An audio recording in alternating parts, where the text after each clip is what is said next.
Welcome to MRE Uncut, where we'll give you real and practical insights into the real estate scene in Melbourne. We'll discuss what's happening in the industry, all backed by MRE's history of over 30 years in the game. With that said, let's jump into this week's episode of MRE Uncut. Welcome to another MRE podcast. I'm here, Stephen Fitzsimon is with Peter Hooymans. Hello, everybody, again. And we have a returning guest of ours, our amazing Bronte. Hello, thank you for having me again. It's a pleasure. We love having you on, Bronte. Thank you. It's like a little beam of energy walks in the room. It's like this. Even though we're in this room with no natural light, the natural light has just entered. Oh, other than means Emily, a lot. Glowing. Our sound engineer is actually a bit dark. Yeah. Just kidding. It's just nice having somebody nicer than us in the room. Righto, sorry. Yeah, we'll get on with it. Yeah. Today we were going to have a chat about customer service, and sort of it's been the basis of the business, and then that sort of evolves into what we've seen as a large collection of Google reviews that have come as a result of it. Pete, when you started the business, customer service was key. Yeah, I mean, you mentioned Google reviews there, but I think that now also encompasses it's online reviews. So where's real estate moved in 20 years? It's moved from people taking turns changing the window display, literally. Yeah. No one wanted to do it. I did it. It was a crappy job. You change and you'd have to climb in. You'd be in front of the window with people walking past and like, what's he doing? And you'd be changing the cards in the window. To now, and then at night, you'd be driving around to get initials on contracts. So inefficient.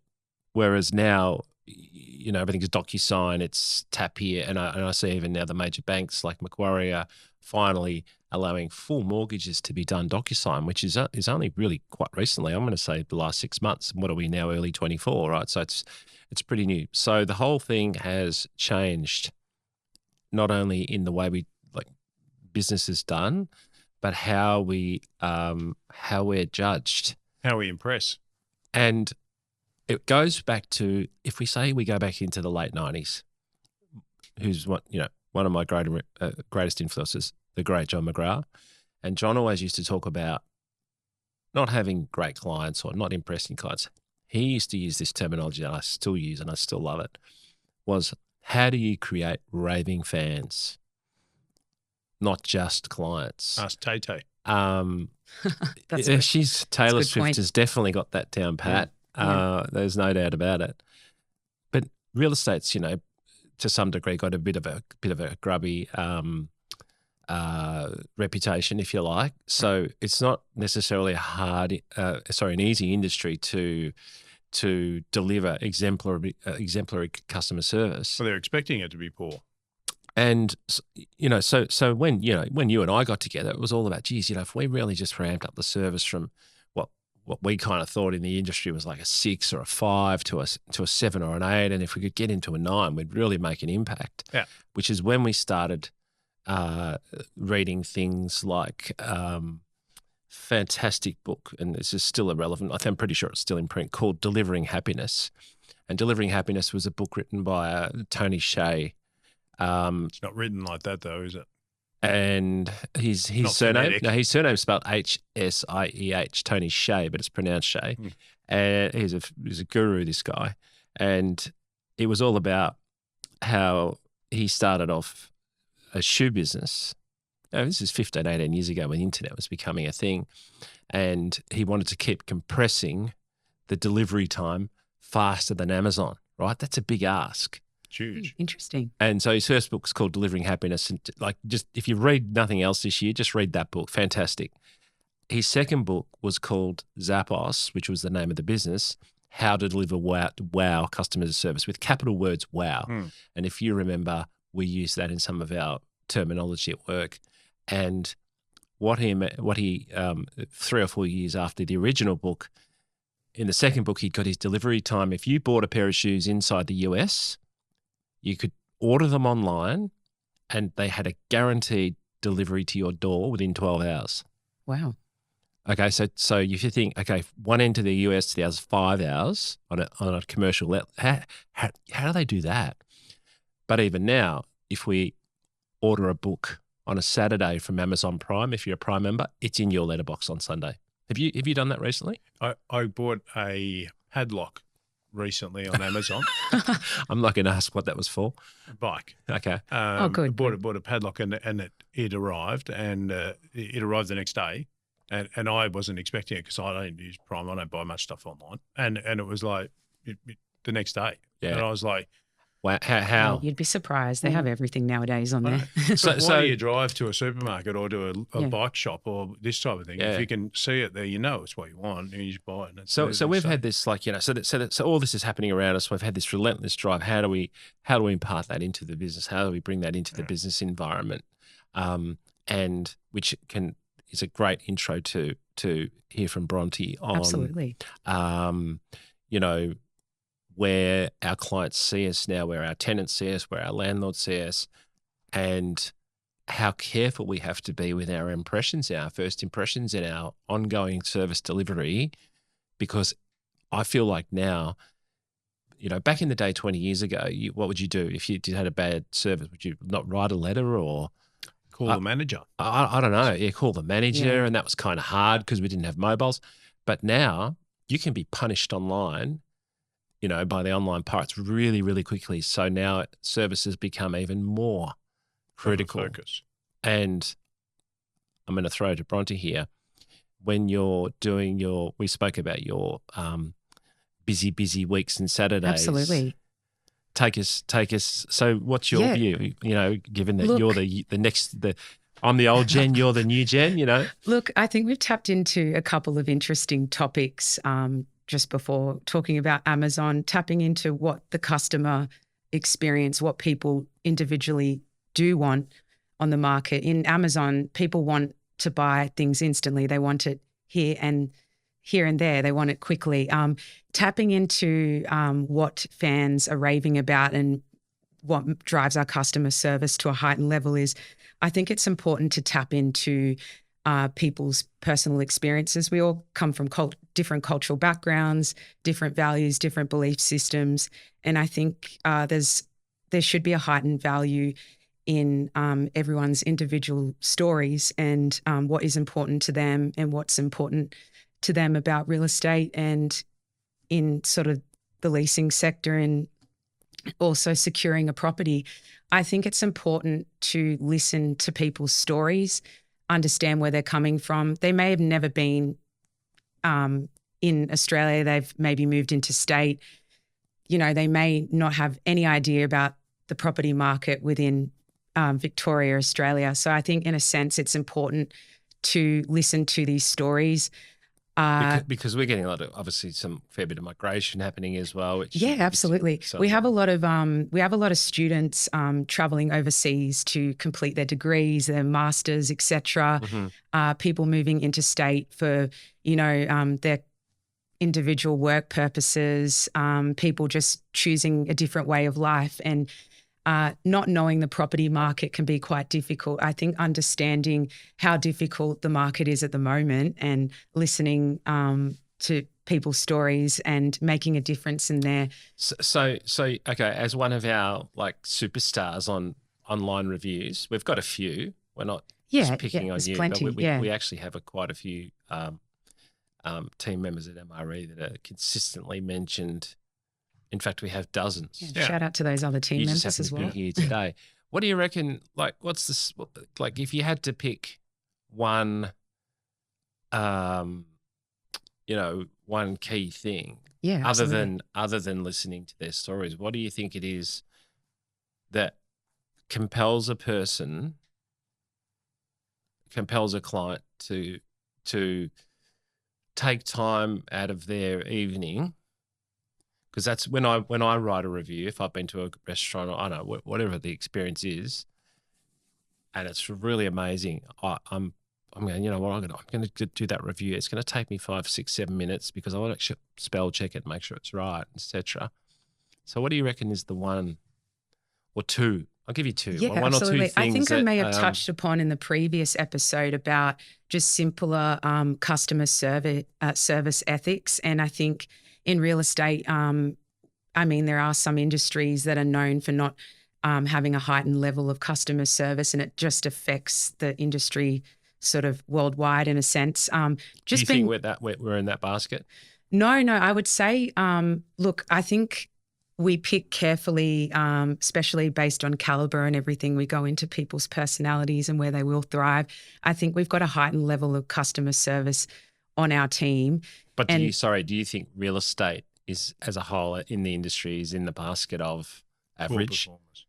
Because I do. Yeah, definitely. Are we above? Where are we? Are we between car dealers and lawyers, or are we? I don't know. No, it's true. There was a survey. I think we were. We're pretty down. We're down. Yeah, I think real estate agents were like 17th out of 20 or something. So we're not. We're not loved. It's just no. Well, we're certainly not loved. I've had some experiences where I've showed up to particular viewings, and even particular owners or prospective tenants already have an idea of who you are in their head and how you are going to perform. I've had people comment on, I've been there early, and they've mentioned, oh, I didn't think you were going to show up today. No one else does. Comments, really? Yeah, comments like that. Wow. And I'm like, not me. I'm one of the good ones. I just have a little chuckle, but yeah, it's quite interesting and quite intriguing. I think it gives you that drive, it gives you that challenge. To go above and beyond. But I've always had that care factor about individual experiences and caring where they need to go. So if they need to secure a property within a week or so, I go over and beyond to communicate clearly with them, making sure. Do you look for people? Like if you had a client that was, let's say the particular property you had open was either it didn't quite suit, are you able to say, okay, well, that one doesn't suit, but look, I'll put you in, because I know you deal with hundreds of people every week. Absolutely. Across hundreds of different properties. And I myself have thought, I get the calls from the uncles and the dads and the mums going, oh, my daughter, and I'm like, holy hell, we've got, I don't even know where to start. That's half the problem. Like how, and I flick a few to you and I go, Steve-o, and you're busy and everyone, how do you do that? Yeah, look, it's interesting. I think I'm quite intuitive and have high level of emotional intelligence. I know people come from all aspects of life as well. Look, I tap into what, their price point is, what particular suburb they're looking for. They may be looking for a fully furnished property, so that might be limited as well. That makes it a bit easier though, doesn't it? To kind of narrow it down. Yeah. And just, the available date of move-in as well. You've got to cater to, they may need to move in immediately. The owner may be selling the property, so they do have limited time. I'm just very cautious of everyone may or may not be stressed or may be calm about the situation. So just being wary of people's emotions as well, but really just tapping into what their needs are. So if someone needs to move into a property within a week, within, the Fitzroy area, I just so you keep tabs on that and you get tabs on that. Give a call. How do you? What do people like to say? Is it call? Is it email or text? I'm finding. Look, it's a bit of everything. I think correspondence varies for everyone. Some people work better via email, mobile. One lady said, no, I don't want an email. I'll get plenty of those. So just keeping tabs on what works best for them and seeing what we have available in MRE in the property market at the moment. Also keeping an eye out, keeping them in mind. I think just having a heightened care factor really drives the performance as well, and remembering to be in contact with them, let them know, this is available within the next week or so, reach out. Like some of these, because absolutely, so they're like surprised that you've even turned up on time or even turned up. Yeah. They must be blown away when you follow them up with a phone call. I mean, we're talking, for anyone listening, we're talking about in the space of leasing here. Yeah. In a really, really, really, really, really hot market at what we would call peak season, the busiest time of the year being summer. And I'm surprised how lowered the expectation is, to be completely honest with you. People are quite surprised. I have a smile on my face. I'm not looking down at my phone. I know about the building, about the facilities, how old the building may be, for instance. Yeah. How many properties I have similar to the one that they've come through that's listed as a 2-bedroom. Oh, I'm actually showing a few more 2-bedroom properties after 4 p.m. today. They're surprised that I'm aware of my run and I can take them through other properties. Yeah, even just throwing it back to simply as having a smile on your face, I was quite shocked with that. I mean, I think that would be the limited. I think you said, I think the comment was something like, what is a basic level of service at leasing? You said looking at them. Yeah. Just looking at them, not even contact. smiling. And smiling was a bonus. Yeah. So. I think it's fascinating. The expectation is so low when people are turning up to an inspection that then if you turn that and you look at the relationship that you create in such a short time, like I'm trying to think of the experiences when I've been open for inspections and other agents. There's very few that would say to me, so tell me about your situation at the moment. It's sort of like, if you're going to buy a property, are you a first time buyer or are you an investor or an owner occupier? And that's about it. And then we've got Bronte here who's opening the doors to their emotional state so that she can assist them and guide them to securing a property that suits what they need quickly and efficiently. It's a remarkable difference. Absolutely. And expanding upon that point, Steve, I mean, tapping into, their emotional state and their personal experiences is what I previously said. It opens up. Emotional state, what are you finding? What are you seeing at the moment? Because we spoke with Jared a few weeks ago about, I think there was one particular property where there were 30 people turned up and it was a hot day. So it was a little one better in Richmond. I think there was 500 that went for 600 because it's just so popular. So what is that emotional state? Just out of curiosity. Look, it can really vary. So if a inspection has 30 odd people or even 5 people, people might have high emotional distress. They've only got a certain amount of time to find a property. If you're willing and able to hear their stories, have the time of day to speak with them, even if it's only a couple of words when you've got 30 people are quite surprised by that. And I find that people open up to you more about what they're looking for, where they're coming from. I had an example on St Kilda Road. A lady looked quite distressed and I spoke to her about her personal experiences and her family and her husband working overseas and her son, going to the school down the street. She actually spoke to me about her particular property that she wants to be leased out down the road. And we had like a deep and meaningful conversation about that. So it's opening up other doors as well. Yeah, that's cool. We're able to, list their property. That's a win-win. It's a real winning. You're winning on those days. Yeah, absolutely. And this was, but it's because you cared about. Yeah, it's just because you cared about. And if they've had the experience, you can imagine that person having the experiences that they've had with the agents not turning up, with the agents looking at their phones, with the agents doing all of this, and then they're walking in and they're having a completely different experience with Bronte. Absolutely. And then of course that's going to lead to successes. Yeah, and you've got to keep in mind that they may have had previous experiences. It just changes their whole complete outlook and creates like a cycle of advantage. We're putting them in a rental property and we're leasing out their property, etc. Down the track, they may be leasing out other properties. You never know. Yeah. So anyone thinking of getting into real estate, they could be listening. Give us the top 5 Bronte hot tips, right? The top 5. I was going to say 10, but that's kind of a lot. Just the top 5 tips to make a difference or an impact to the people that you're seeing in your from day one. Because as you know, and I know how busy you are, and in the game of real estate, I say you're only as good as your last month. So you realistically can never take the foot off the pedal. But give us your top 5.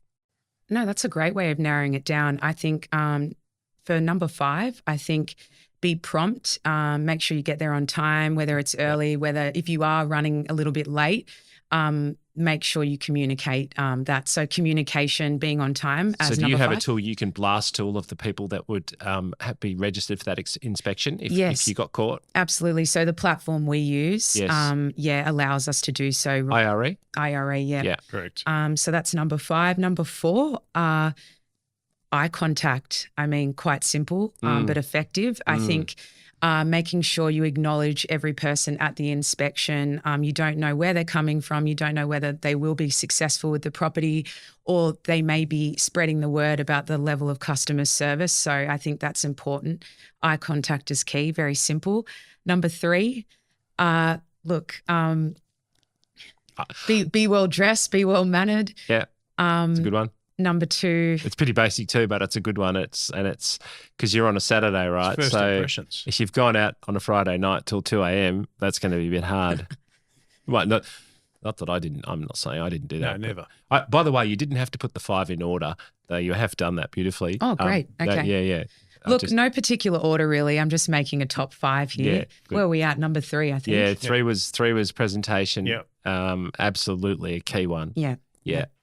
Representing yourself. I mean, because ultimately the way, okay, it's MRE, it's the brand, but I always have thought about it as, as an individual, you're a walking advertisement for yourself, So. And I mean, this doesn't come for everyone, but just if you can have a level of being intuitive. I don't know if everyone can tap into that, but just having a level of, just respect for the customer. And number 1, really just listening to their stories, Yes. understanding that everyone has different morals, beliefs, values. Comes from. I always I got taught in real estate day one, early days, that to talk in a real estate situation is to dominate, and to listen is to control. Not in a bad way or a good way, but when you're listening, you're actually taking on information that allows you to do what our role is, which is to help the client, whether it's selling a property or leasing a property, whatever it is. But you can't really help them if you don't know what the situation is. And to do that, you got to shut up and listen. Oh, absolutely. And establishing a level of trust, essentially, I think is very important. Massive one. And, if you're looking down at your phone or at the ground, even if you are nervous. And what's extraordinary on that, and we'll wrap up after this. What I find extraordinary is when I walk into a restaurant and let's say it was Valentine's Day, because I did it recently, not because I was taking my wife out for Valentine's Day. I just happened to be, I should have been. No, I was walking, and the amount of people that were couples. Both on their phones. But looking at their screens, and I was on like, Valentine's wow, Day, this is unbelievable. Like, it's like Steve Jobs has created something like a sci-fi movie, like from 30 years ago, where in 30 years, everyone's going to look at these little screens and pay no attention to anyone.